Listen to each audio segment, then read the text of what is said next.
eu queria acrescentar algumas coisas que eu acho importante, embora o texto que Kardec colocou em cada uma dessas frases do Pai Nosso, da oração dominical, ele desmembrou e colocou. Esses textos foram avaliados pelos próprios espíritos, como ele coloca no prefácio.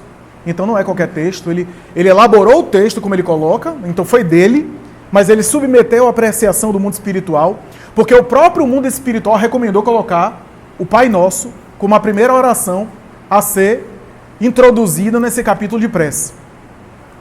Veja como, portanto, o mundo espiritual faz reverência e referência a essa oração, né, conhecida, essa oração da cristandade, né, e não é à toa, a gente vai examinar isso aqui.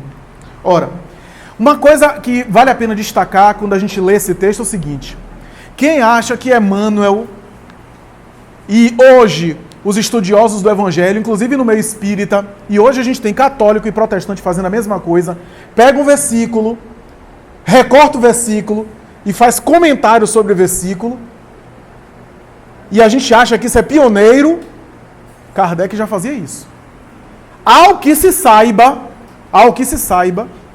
o pioneiro foi Kardec. Porque me parece que não era prática comum, mesmo na teologia, fazer isso que Kardec fez.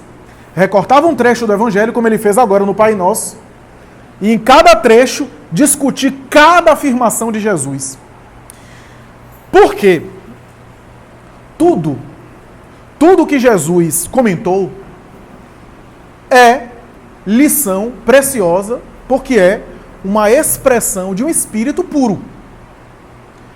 Um espírito puro, conforme a escala espírita e a compreensão que a gente tem da codificação, é uma criatura que já realizou os processos espirituais.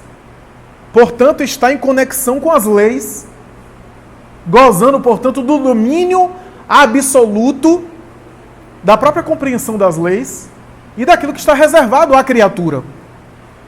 Alcançou a perfeição destinada à própria criatura. Então, tudo que o Espírito puro fala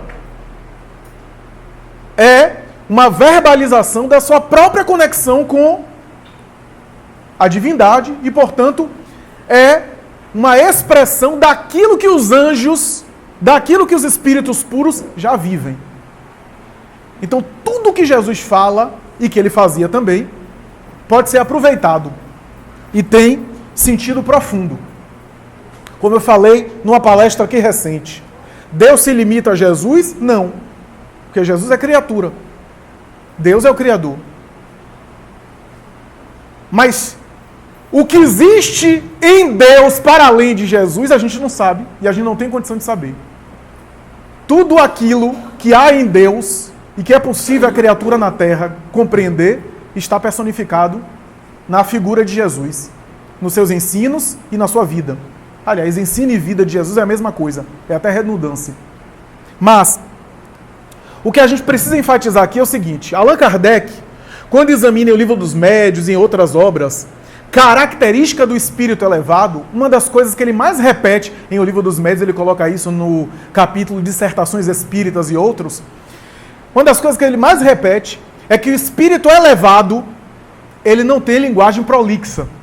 Ele não é que nem o palestrante que fala demais. O espírito elevado, ele fala muita coisa em poucas palavras.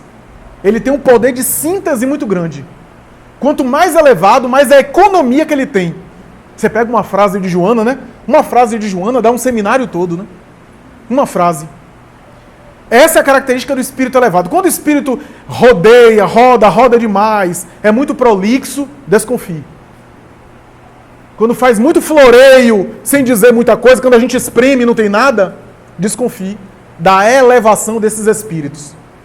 Como diz Kardec, linguagem empolada. Ele gostava dessas expressões, né? Que ele usa em O Livro dos Médiuns. Então, a característica do espírito elevado é ser claro, ser sucinto, ter um poder de síntese e, ao mesmo tempo, ser profundo. Ele é claro, objetivo, mas, ao mesmo tempo, ele é rico, ele é profundo. Ele fala pouco, ele fala muito com pouca coisa. Agora, imagine o espírito puro. Se o espírito elevado é assim, imagine o espírito puro. Então, essa oração aqui a gente tem que compreender como sendo o modelo de prece que foi oferecido pelo Senhor. Aliás, alguns teólogos chamam a oração dominical ou Pai Nosso de oração do Senhor. Porque é a única oração que o Evangelho coloca como sendo verbalizada por Jesus. Por isso que é dita por alguns teólogos a oração do Senhor. 7 frases. 7 frases, diz o Espírito Amélia Rodrigues, por Divaldo Franco, na obra Luz do Mundo. 7 frases que sintetizam todas as necessidades humanas. Tudo aquilo que o ser humano pode verbalizar na oração está resumido, miniaturizado nessa prece. Agora, aqui para nós, você não acha que Jesus declamou essa prece para gerar o que gerou ao longo dos tempos, né? O povo orando o Pai Nosso de maneira automática, maquinal. Não era. Você não acha que Jesus colocou um mantra para as pessoas ficarem repetindo a esmo? Você não acha que o espírito elevado, lembre de Kardec, quanto mais elevado, menos o espírito se preocupa com a forma e mais com o conteúdo. Você acha que um espírito puro como Jesus vai se preocupar com a forma que a pessoa ora? Ore dessa forma, Pai Nosso que está nos céus, e repita essas palavras. Você acha que é esse apego às palavras? Não pode ser. De um espírito evoluído, de um espírito puro. Não é essa a proposta de Jesus. E a humanidade entendeu mal, como se o próprio texto tivesse uma espécie de poder mágico, e ao recitar esse texto, a pessoa já estava falando com Deus. Esse foi o erro histórico, por causa do vício religioso nosso do culto exterior. Do culto exterior. E a gente errou, lamentavelmente, dentro disso, né? Em cima disso. Mas não dá para achar que Jesus fez essa oração para as pessoas ficarem repetindo ela. O texto tem elementos importantes para a gente compreender o que a gente faz quando se dirige ao Criador. Seja com aquelas palavras, seja com outras equivalentes. Não é o apego à palavra, ao texto. É a essência que o texto carrega. É o conteúdo que o texto carrega. E é nisso que a gente precisa se fixar. 7 frases que ele sintetizou muita coisa. De cada frase dessa, veja quanta Kardec escreveu, né? Em cima de cada frase dessa. Porque numa economia grande ele fala da relação do indivíduo com o Criador, da relação do indivíduo com o próximo, da relação do indivíduo consigo mesmo, das questões materiais, das questões de iluminação interior, do desenvolvimento da iluminação, isto é, da reforma íntima, da transformação interior para melhor, o reino interior, e até chega a tocar nessa oração na regeneração da humanidade, na transição planetária e na regeneração da humanidade. Está tudo embutido em poucas palavras nessa oração. Aliás, não é apenas isso. Aqueles que ouviam Jesus sabiam. Deixa eu contar uma coisa aqui. As preces que estão presentes na antiguidade dos povos semíticos se dividem em 2 tipos. A oração em conjunto, coletiva, e a oração em particular. A oração em particular são as orações que se fazem pessoalmente, nas casas, em residências. E havia a oração coletiva que se fazia em conjunto quando ia ao templo. Lembra da parábola do rico e do fariseu que a gente examinou aqui?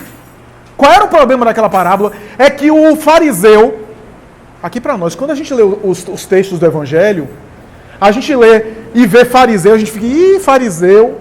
Mas veja só, fariseu tem uma conotação ruim para a gente. Na época de Jesus, fariseu era a pessoa de bem. Era a pessoa do bem religiosa. Era a pessoa que estava... O publicano não, o publicano era mal visto. Mas o fariseu era bem visto. Então, quando o fariseu e o publicano, na parábola que está em Lucas, o fariseu começa a orar no templo, e ele fala de que estava ali oferecendo, em detrimento daquele pecador, ele estava... Quem lê o texto não entende, porque estamos no século XXI. Mas quem na época via Jesus falando isso, entendia que a oração era no templo, era dita de maneira coletiva, e o publicano ouvia o fariseu falar. A oração do fariseu era humilhando o publicano, porque era oração coletiva. Mas a oração aqui do Pai Nosso é dita num contexto que é de caráter individual. De caráter pessoal, em recolhimento. Porque a oração do templo era um ritual. E aqui a gente precisa falar o seguinte: havia na época, a tradição judaica, uma série de preces que o judeu recitava no de jejum, no café da manhã, na hora de se alimentar, né? Os kadiches, né? As preces, né? A depender da época do ano, da Páscoa judaica e assim por diante. Havia rituais e as preces eram imensas. Primeiro, quando Jesus faz a oração do Pai Nosso, ele faz uma oração bastante resumida para a compreensão. Porque na compreensão da época, quanto mais a prece fosse alongada, mais era bom aos olhos de Deus. Era como se o fiel enchesse a paciência de Deus com preces longas, para Deus aquecer, para Deus conceder alguma coisa. Era a ideia de quanto mais alongada, melhor a prece. Os recitativos de prece, que falava do povo judeu, fazia quase uma síntese do Antigo Testamento, né? Era uma prece palestra, como se diz, né? Ora, Jesus, em síntese, é isso que os teólogos da Bíblia de Jerusalém e da Bíblia do Peregrino fala, que é o seguinte: Jesus, nessa síntese, falou coisas que o judeu da época entendeu que a gente não entende. Ele fala da história do povo judeu nessa oração. Ele fala do culto a Deus, da santificação de Deus. Ele fala do pão nosso de cada dia, que tem a ver com o manjar. Ele fala da peregrinação do povo hebreu e a libertação. E mais tarde, o Roland Rabá.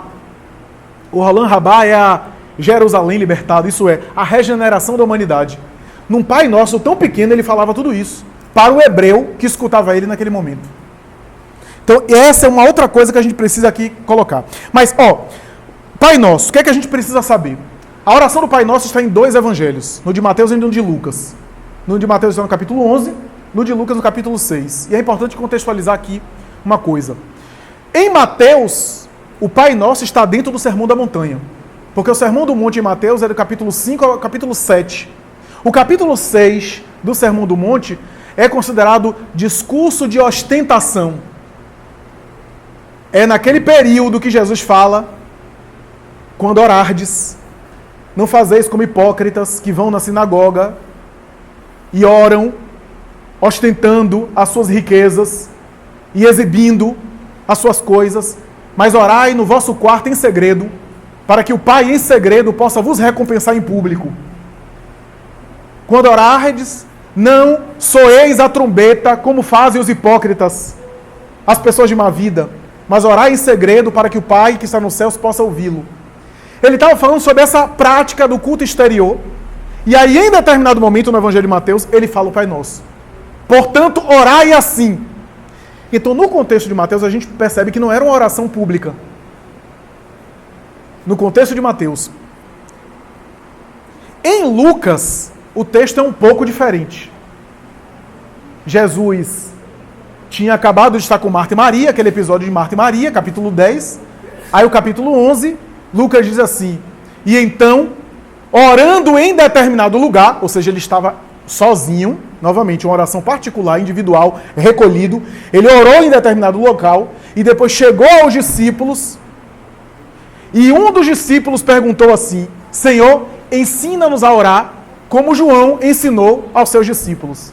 Está aí em Lucas. E Jesus, então, fala o Pai Nosso. O Pai Nosso em Mateus e em Lucas tem algumas características diferentes. Algumas peculiaridades. Mas é importante primeiro dizer o seguinte. Em Mateus, e a gente já falou aqui, Mateus tem um evangelho que não é um evangelho cronológico. Quando você lê o evangelho de Mateus, não é o evangelho que aconteceu aquelas coisas. Porque, por exemplo, você pega o capítulo 6 de Mateus, só está falando do culto exterior e da necessidade do culto interior, da oração exterior para a oração interior, e aí ele fala o Pai Nosso. Ele fala, são temáticos. Mateus reuniu o evangelho e organizou por temas. não necessariamente aconteceu daquela forma, com aquela sequência. Mateus, em alguns momentos, ele... Por quê? Porque Mateus, dos 4 evangelistas, eu já estou até antecipando as abordagens que a gente vai fazer sobre os 4 evangelhos, né? Já estou até antecipando, não queria fazer isso, mas enfim. Dos 4 evangelistas, Mateus é o que melhor conhece a tradição judaica. Não é à toa que depois do Antigo Testamento, quando começa o Novo Testamento, o primeiro texto é de Mateus, para ligar o Antigo com o Novo. E a intenção de Mateus é fazer isso, ligar o Antigo com o Novo. Tanto é que em alguns momentos ele, como é que eu diria? Ele força a barra para ajustar o texto do Novo Testamento com o Antigo. Porque a preocupação de Mateus é mostrar para os judeus da época que Jesus era o Messias. Portanto, Jesus no Evangelho de Mateus é o Messias que ele apresenta. Jesus é outra pessoa no de Lucas. Jesus é outra pessoa no de Marcos. E Jesus é outra pessoa, outro ser no de João. Mas aí eu não vou ficar falando aqui, senão acabou o tema que a gente vai examinar quando a gente acabar o Evangelho. Antes de entrar no capítulo 1 e voltar no início, a gente vai fazer reuniões aqui sobre cada texto do Evangelho, cada evangelista, né? Cada evangelho. E cada texto do Novo Testamento. Atos dos Apóstolos, Cartas de Paulo, Apocalipse e assim por diante. Mas o que a gente precisa saber é o seguinte, a preocupação de Mateus é judaico-messiânica. Essa é a preocupação. Daí ele força a barra um pouco. Quer ver um exemplo? Em Mateus, Jesus, o verbo que ele utiliza é um verbo que é traduzido como morar, ou como está, ou como é de. A maioria das traduções traduz como morava, ou morou. Eu estou falando de Belém. Em Mateus, Jesus morava em Belém. Por quê? Porque a tradição dizia que o Messias deveria ser da tribo de Judá, descendente de Davi, e sair de Belém. Em Lucas não, mas a preocupação de Lucas é mais histórica e mais biográfica. Lucas conversou com Maria de Nazaré, a mãe de Jesus. É em Lucas que aparece Jesus saindo de Nazaré e indo para Belém. Então, por quê? Porque simbolicamente, Mateus queria... Não é que Mateus está mentindo, não. Simbolicamente, ele queria mostrar que Jesus é de Belém. Betlehem, ou Belém, Betlehem, significa padaria, casa do pão. Daí Jesus fala, eu sou o pão da vida. Estava fazendo um trocadilho, né? Ele é o pão da vida porque é o alimento das almas ou porque ele é de Belém? As duas coisas. Então, isso é importante. O Evangelho de Mateus, portanto, tem esse tema. Portanto, não está organizado dessa forma. E por que eu estou falando isso? Porque quando a gente pega o texto de Lucas e o texto de Mateus é mais rico. Tem mais frases no Pai Nosso. Por isso que quase sempre as pessoas usam o Pai Nosso de Mateus. O de Lucas é mais resumido. Tem umas frases que não tem de Lucas. Quer ver? O vosso poder, vosso reino e todo poder e a glória. Isso só está presente no de Mateus e em algumas traduções atuais, como de Haroldo Dutra Dias e de outros. Essa expressão foi retirada.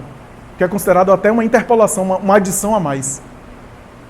Mas, por exemplo, livra-nos de todo mal, só está presente em Mateus. Em Lucas não está presente. O de Lucas é mais resumido. Mais resumido. E aí, a gente tem um problema sério entre os estudiosos. Por quê? Porque o Evangelho de Lucas, não há dúvida entre os estudiosos que o Evangelho de Lucas foi escrito depois. Que é mais recente. O Evangelho de Mateus é mais antigo. Mas, para surpresa dos teólogos, como é que o texto do Pai Nosso é mais elaborado do que o de Lucas? O de Mateus é mais elaborado. Porque uma das técnicas que os teólogos utilizam é o seguinte: pega 2 textos iguais, vê qual é o mais pobre, qual é o mais simples, esse foi escrito antes. Porque esse outro mais elaborado, o autor desse texto teve esse manuscrito em mãos e ouviu mais gente, conversou com mais gente e incrementou, acrescentou. É por isso que o Evangelho de Marcos é considerado o Evangelho primeiro, o mais antigo. Porque se você pega o de Marcos, tem quase tudo de Marcos em Mateus e em Lucas. Se a gente perdeu de Marcos, a gente não perde muita coisa, não. O Evangelho de Marcos é conciso. Um ou outro versículo, um ou outro capítulo ali a gente perde, é importante. Mas boa parte dos textos está presente em Mateus e em Lucas. Daí a ideia de que o autor de Mateus e Lucas tinha o texto de Marcos ou um manuscrito que deu origem ao texto de Marcos nas mãos. A chamada fonte Q. Depois pesquisem isso. Fonte Q. Né? Que é uma grande incógnita, um grande enigma para entender os evangelhos. A fonte Q, que é um texto que nem existe, mas é deduzido por especulações de teólogos. Né? Então, aí é uma dúvida. O evangelho de Lucas com certeza veio antes, veio depois, foi escrito bem depois, mas como é que no Pai Nosso o evangelho de Mateus apresenta uma riqueza maior? Já que Lucas escreveu depois. Então há aí dúvidas a esse respeito, mas não há uma resposta para isso. O que a gente pode especular é que Lucas teve a preocupação de narrar aquilo que Jesus falou na oração para alguém que esteve presente e ouviu, especialmente Maria de Nazaré e Maria de Madalena, com quem ele conversou também. Já Mateus pegava, como no Sermão do Monte é a mesma coisa, Mateus pegava, várias vezes Jesus falou o Sermão do Monte, e o que é que Mateus fez? Pegou os ensinamentos todos que ele ouviu várias vezes e arrumou. O Sermão da Montanha em Lucas está mais conciso. Está mais conciso também. Está bem diferente, aliás. Mateus arrumava de uma maneira ordenada, colocando ali o conjunto de ensinamentos sobre aquele tema. Ora, uma coisa curiosa é o seguinte: apesar de Jesus ter falado esse Pai Nosso, a gente não tem no Evangelho nenhum registro que nenhum apóstolo orou o Pai Nosso. A gente não tem Atos dos Apóstolos, a gente não tem nenhuma referência que algum apóstolo parou e falou: Pai Nosso que está no céu. Não tem. Não tem nenhuma nos Evangelhos não tem. O que dá a entender que os discípulos compreenderam que aquele texto não era para, ou pelo menos não era somente para ser recitado, mas era um texto para ser compreendido, para ser entendido a proposta dele. Só que aí Emmanuel me salvou. Quando você pega as obras históricas de Emmanuel, você vê que na época, não os apóstolos, mas os cristãos começaram a recitar o Pai Nosso em alguns momentos. Por exemplo, na obra Há 2000 anos, 3 vezes aparece a oração do Pai Nosso de uma forma resumida. As 3 vezes, uma delas é Simeão que ora, o outro, se não me falha a memória, é Lívia. Pai nosso que estás no céu, santificado seja o vosso nome, venha a nós o vosso reino de misericórdia, seja feita a vossa vontade, assim na terra como nos céus. Uma forma resumida. 50 anos depois, portanto, um pouco depois, o Pai Nosso já era orado por alguns cristãos assim. Normalmente, é interessante que Emmanuel sempre coloca o Pai Nosso sendo orado em momentos assim, extremos. Alguém está morrendo, alguém está moribundo, e aí está sem articular direito o raciocínio, começa a orar a prece de Jesus. 50 anos depois é a própria Célia que ora, diante do avô Neio Lúcio, que está morrendo nos seus braços, e ela ora: Pai nosso, que estás nos céus, que estás no céu, santificado seja o vosso nome, venha a nós o vosso reino, seja feita a vossa vontade, assim na terra como no céu. Ave Cristo, portanto, século II, já 100 e pouco, os cristãos, após a geração dos apóstolos, há um momento em que uma das personagens, a personagem principal, Quinto Varro, ora no leito do filho, Tassiano, dizendo assim: Pai, aqui já está uma forma mais alongada. Pai nosso que estás nos céus, santificado seja o vosso nome, venha a nós o vosso reino, faça-se a vossa vontade, assim na terra como nos céus. O pão nosso de cada dia dai-nos hoje, perdoai as nossas dívidas, assim como perdoamos aos nossos devedores. Não nos deixes cair em tentação e livrai-nos de todo mal, porque vosso é o reino, o poder e a glória para sempre, assim seja. Ora, quando a gente pega esse texto, e aqui eu quero concluir a minha fala, todas as pequenas observações que Allan Kardec fez dariam espaço para muito mais, porque Kardec, como espírito superior, também tem poder de síntese. Mas se você pegar, primeiro, na época de Jesus, a concepção de Deus era um Deus egoísta, um Deus individual. A ideia que se fazia é que Deus não era pai de todo mundo, não era Deus de todo mundo, não era nem pai, não era Deus de todo mundo. Né? A expressão pai foi colocada por Jesus. Então, era um Deus tribal, de grupos. Né? E o que é mais interessante, o Messias era o Filho de Deus. Mas esse Filho de Deus, cujo pai é pai dele, é pai do restante, havia muita confusão de entendimento. Jesus fala Pai, mas fala Pai Nosso. Ele coloca de uma maneira não individualizada. E que está nos céus, as melhores traduções é céus no plural. Céus no plural. Se é céus no plural, está nos céus. E aqui há uma colocação interessante. Ele não estava se referindo ao céu, ao zimbório, aos céus, ao mundo invisível. Só que tem um texto que um teólogo da Bíblia de Jerusalém encontrou, que é o seguinte, que Deus está nos céus em toda parte. Céus no plural tem a ver com todos os lugares. E a gente sabe como espírita que Deus está em todo lugar, toda parte, na consciência humana inclusive. Então, está nos céus. Está em toda parte. Santificado seja o vosso nome. Quem não conhece a tradição do hebreu de santificar o sábado, de honrar o nome de Deus, de não falar o nome de Deus em vão, santificado seja o vosso nome, era uma colocação que todo judeu conhecia. Porque há várias referências no Antigo Testamento de santificar o nome de Deus. E havia uma confusão, aliás, até hoje há uma confusão na teologia católica e protestante, de como é que o sujeito santifica o nome de Deus. Só que a oração de Jesus é perfeita, porque o sujeito está na voz passiva. Porque alguns teólogos católicos dizem assim, Deus que vem no momento do juízo final, ou no momento de julgar as pessoas e vai santificar o mundo e vai santificar o seu nome. Não, mas o texto da oração do Pai Nosso é santificado seja o vosso nome. Não está dizendo que é Deus vai santificar, até porque ele já é santo. Deus já é santificado. Não é Deus que vai se santificar, porque ele já é. Agora, santificado seja, não é santificado é. Se é santificado seja, tem que santificar. Na voz passiva, Jesus não disse quem era que deveria santificar. Santificado seja, o indivíduo que deve santificar Deus. E como é que se santifica a Deus, o nome de Deus, se não se santificando, se elevando? Olha só que concisão. Venha o teu reino, venha a nós o teu reino. O reino de Jesus vira à terra. Como é que vem à terra o reino? Se a gente primeiro não desenvolvê-lo internamente. Venha a nós o reino. O reino deve se instalar a nós. Ele vai para que a gente possa receber, para depois ir. Venha a nós o vosso reino. Seja feita a vossa vontade, assim na terra como no céu. A melhor tradução está como no céu. Veja, Pai nosso que estás nos céus, no plural.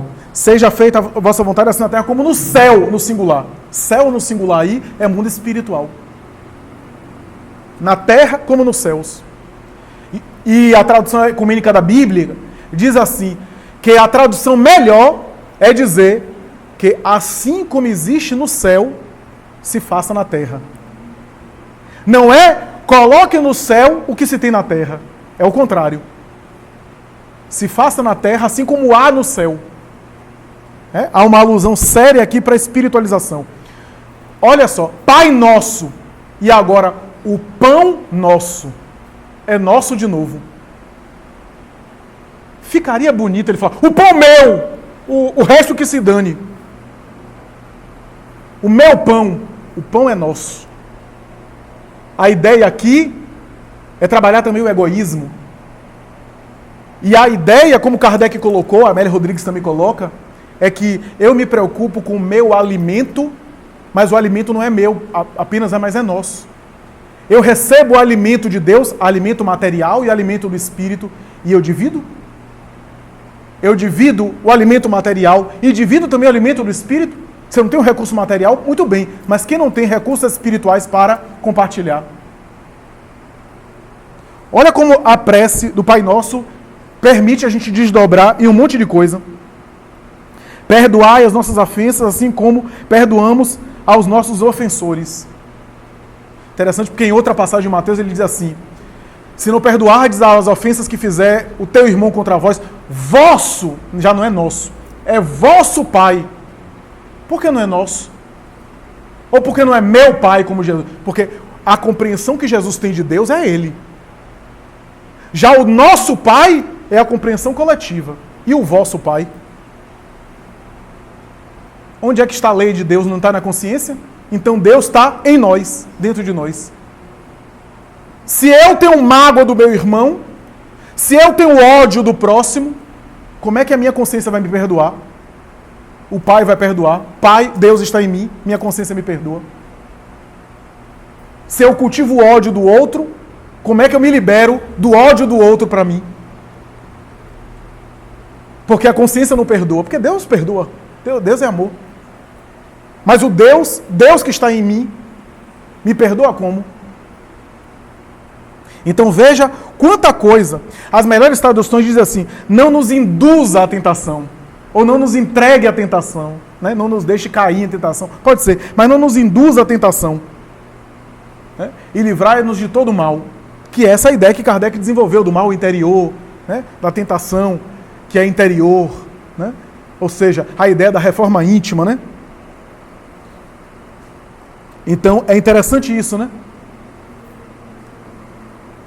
E o assim seja, conforme está no texto de Mateus, é tipo assim: eu assino, eu concordo com os termos acima, né? Essa é a ideia, né? Porque o amém, em latim assim seja, tinha essa designação para a expressão da época. Então vocês vejam que a oração do Pai Nosso é essa síntese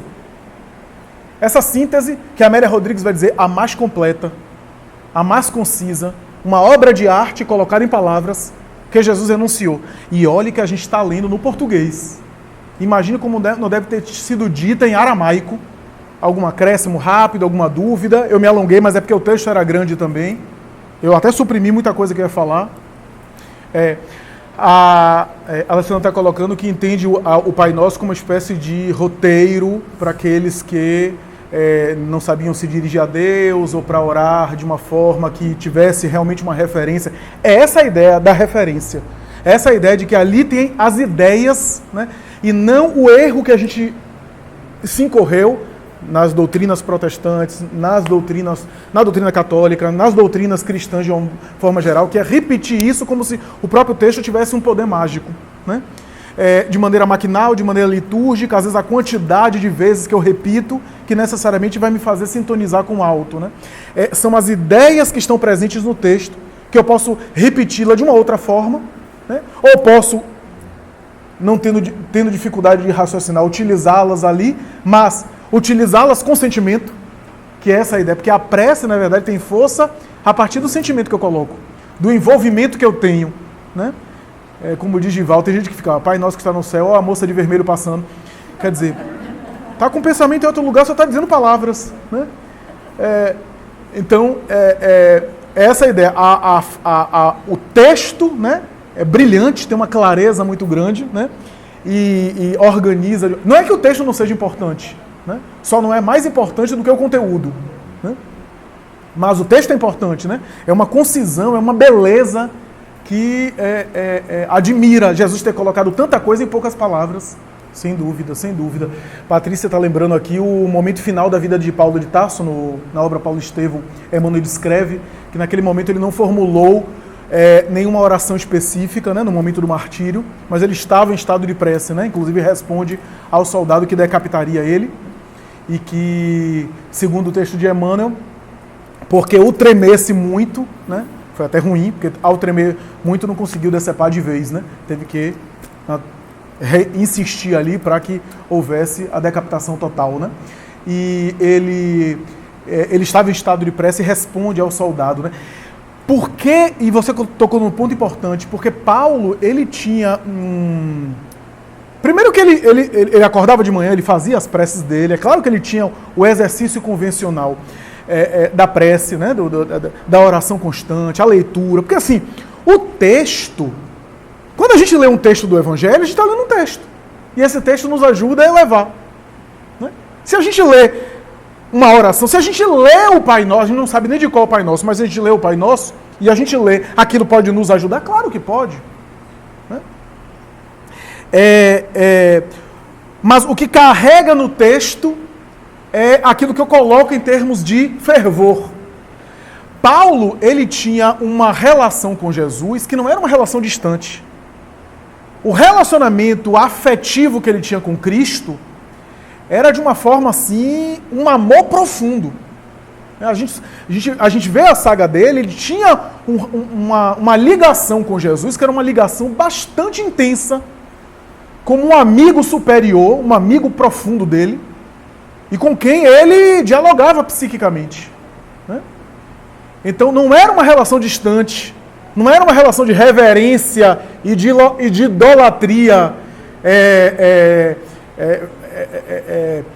distante, isenta, ausente de sentimento. Não, era uma relação próxima.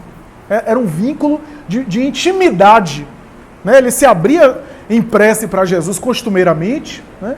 E em alguns momentos, até nos momentos de crise, em choro, em pranto convulsivo, como se Jesus estivesse ali presente. E estava na pessoa de Estevão, que comparecia em nome do Cristo. Né? Como o próprio Jesus, quando apareceu para ele em um momento de doravante,